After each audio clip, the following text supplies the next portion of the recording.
Alors, Libération. Libération revient sur l'attentat déjoué à la veille du premier tour de la présidentielle. Là, on est à Paris, en France. En France. Voilà. Un Sénégalais arrêté en France. Donc, parmi les... Il y a un Sénégalais. Il a été arrêté. L'homme a été cueilli avec d'autres suspects par le RAID et la DGSI. Ça, ce sont les éléments de la France chargés de lutter contre le terrorisme et entre autres. En tout cas, un Sénégalais arrêté en France. Ça, c'est ce que nous livre Libération. Ça, c'est à la une de Libération. Ça repose le débat des Sénégalais qui sont dans les Moujao, qui sont dans les Boko Haram, dans les États islamiques, mouvements djihadistes. En tout cas, un Sénégalais arrêté en France. Voilà le titre qui parle de la une de Libération. Voilà, des informations qui ne sont pas vraiment gaies ce matin. C'est pas de bonnes informations la parce que... à mort de Mbayang à la une du quotidien. Le quotidien. Voilà. Nous sommes à la une du quotidien, le quotidien. Arabie Saoudite, jugé mardi pour meurtre. Mbayang Diop condamné à mort. Ça, c'est le titre qui barre la une du quotidien, le quotidien. Alors, là, ce sont les populations de Yeumbeul, bien entendu. Je pense également à Baragay, le maire Omer Baragay qui a porté le combat de bout en bout, qui a porté le combat. Et aujourd'hui, vraiment, Mbayang Diop condamné à mort selon le quotidien en tout cas, ce matin. On en avait parlé, les autorités avaient annoncé également des négociations avec l'État saoudien, mais c'est toujours pas facile. En tout cas, voilà, le dénouement n'est pas heureux et nous en sommes tous désolés. Absolument. Voilà. Bon, en attendant la suite, comme on dit, tant qu'il y a la vie, il y a toujours espoir. Alors, on passe à une autre information à la une du quotidien, le quotidien. Le dernier premier ministre de Abdoulaye Wade, en l'occurrence Souleymane Ndéné Ndiaye, Jules, ancien maire de Guinguinéo, Jules Ndéné, cousin 100% de Maître El Hadji Diouf, oui. rejoint Benno Bokk Yakaar. Ça veut dire quoi pour le quotidien, le quotidien? Eh bien, ça veut tout simplement dire le wah-wahet de Ndéné. Ça veut dire que Ndéné a ravalé son crachat. Il a craché sur quelque chose, il a repris le crachat, il l'a avalé. Il avait dit qu'il n'était pas, qu'il n'allait pas rejoindre c'est pas moi qui l'ai, c'est pas moi qui l'ai dit, c'est écrit là. Le quotidien, le quotidien. Le wah-wahet de Ndéné. Voilà. C'est là. Mais je pense que hier également, je l'ai écouté, mais il a été clair. Il ne rejoint pas la coalition Benno Bokk Yakaar, mais il n'est pas un transhumant et il n'est pas prêt à rejoindre la coalition Benno Bokk Yakaar, même s'il soutient le président Sall. C'est ce qu'il a dit. Hein, non, il ne faut pas oublier que Souleymane Ndéné est un avocat. Ouais. Mais quand même, il a été clair. Maître Ndiaye, Souleymane Ndéné. Vraiment, il a été clair. Voilà. Il n'est pas transhumant. Voilà, il n'est pas prêt à rejoindre la coalition Benno Bokk Yakaar, mais il va soutenir quand même le président Macky Sall, qui est un ami à lui. Hein, mais c'est possible, hein, on peut ne pas être dans Benno Bokk Yakaar et soutenir Macky Sall. Mais le ministre Youssou Ndour n'est plus dans Benno Bokk Yakaar. Il l'a quitté dans Benno Bokk Yakaar publiquement, mais il soutient Macky Sall. Ah ouais, il n'y a pas de problème. On peut rester dans son coin et soutenir le président Sall, c'est toujours possible. En tout cas, c'est sa position. Et voilà, non, c'est ça. On peut dire non, j'étais en train de manger, mais j'ai pas touché à la sauce. Il n'y a pas de problème. Hein. Ralliement au camp présidentiel Sud Quotidien. Ouais, je mangeais, j'ai pas touché à la sauce. Ouais, j'ai tout fait sauf la sauce. Voilà, j'étais dans la cuisine, mais j'ai pas vu la sauce. Bon, ralliement au camp présidentiel. Ndéné retourne sa veste. Ça, c'est le titre qui bat la une de Sud Quotidien. Oui, je ne vais pas dans Benno Bokk Yakaar. Oui, je soutiens que Macky Sall.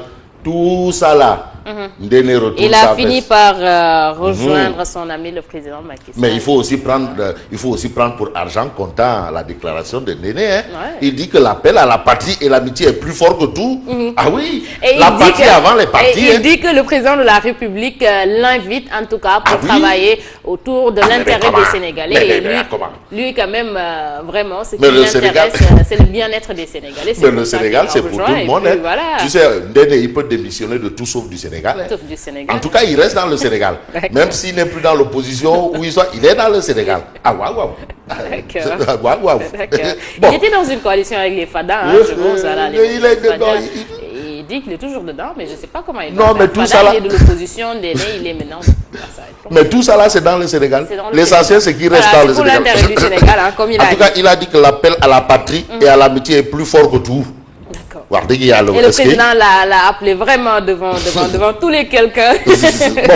D'accord, pour ça qu'il est. Alors. Les transhumants, ça c'est ce que disait Souleymane Ndéné Ndiaye. Les transhumants sont des traîtres. Ils doivent être exécutés. Ils doivent être fusillés. Ça, c'était les propos de Ndéné. Mais maintenant, Sud Quotidien dit... Tout faire de lui. Maintenant, les transhumants sont des traîtres, ils doivent être fusillés. Ndéné.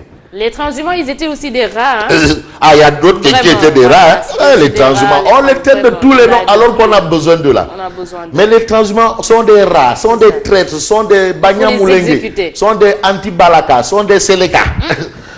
Mais finalement, ils sont là, hein, sur la place. Ils rentrent dans les rangs. D'où le titre de la tribune. Alors, la tribune dit on prend les mêmes et on recommence. Vraiment? Recommencement. Mais il n'y a pas de problème. Graoul, où est le problème? Wad, il a pris Djibo, hein. Il a amené Djibo. Hein. On prend toujours les mêmes, on recommence. C'est l'éternel recommencement. Il avait toutes ces personnes-là. Rien ne se perd, tout se transforme. Tout se transforme, rien ne se perd, rien ne se gagne. Mais finalement, Macky en rôle Ndéné, en attendant d'autres. Il y aura d'autres. C'est sûr. Allahu Akbar. C'est sûr. Il y aura d'autres. C'est sûr. Les tractations vont bon train. Non, en pagaille. Vous allez vous retrouver. Bref, naufrage de Betenti. Des rescapés racontent le drame. Ça, c'est ce que nous livre la tribune. Voilà, enquête quotidienne. Alors, enquête quotidienne en profondeur avec le drame de Betenti en titrant les ondes de choc. Il s'agit de quoi? Eh bien, de 420 000 francs CFA pour les familles des 21 victimes. 43 000 francs pour les rescapés. Le président Macky Sall attendu demain à Betenti. Il sera demain à Betenti. Réaction du chef du village de Betenti. Je connais la zone. Pour lui, c'est la première fois qu'il voit autant de ministres. C'est la première fois. C'est vrai que c'est des villages reculés du Sénégal. Ah oui, il n'a jamais vu autant de ministres. N'y vont pas. Mais dans la zone de Toubacouta, là, mais le grand boss, là, il doit avoir une grande parcelle où il va des vergers là-bas. Hein.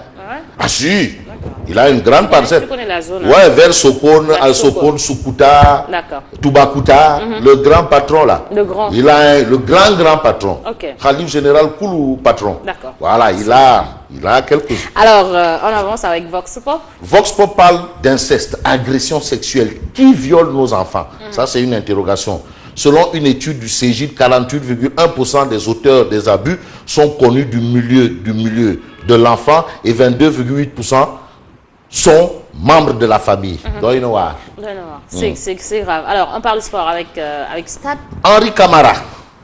Henri montre la voie aux anciens lions. Ils doivent aller militer à la base.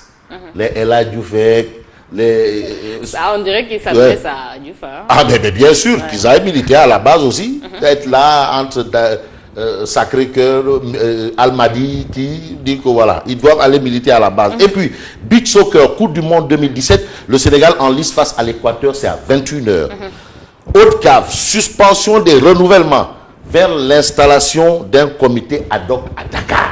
Ça, c'est ce que révèle Stade Quotidien avec notre ami Amadou Kane. Voilà. Alors, mais ce qui nous intéresse, c'est la fédération là. Ça doit changer. C'est pas la fédération sengorienne de football. C'est bien la fédération sénégalaise de foot. Voilà. Il faut que ça change. Alternance. On l'espère. Voilà. Alors, on termine avec Sunulam. Sunulam. Abdou Bahoum persiste et signe. Ama Baldé ne luttera plus pour Assane Ndiaye. 6 points de suspension. Le promoteur. Alors, qu'il ne lutte plus pour Assane Ndiaye, mais moi je vais toujours lutter pour être là tous les matins. Vous faites la lecture. On va lutter pour être là tous les matins. En tout cas, on est très heureux d'être en compagnie de vous. Merci à vous. Merci également à Nguema. Il nous retrouve demain pour la revue des titres. Tu as fini avec la revue à la radio? Ah, pas encore. D'accord. Là, maintenant, je vais là-bas affronter. À la rédaction, très vite. Alors, merci à Fabrice Nguema. Merci également à vous. Je vous reviens tout de suite. C'est pour le journal.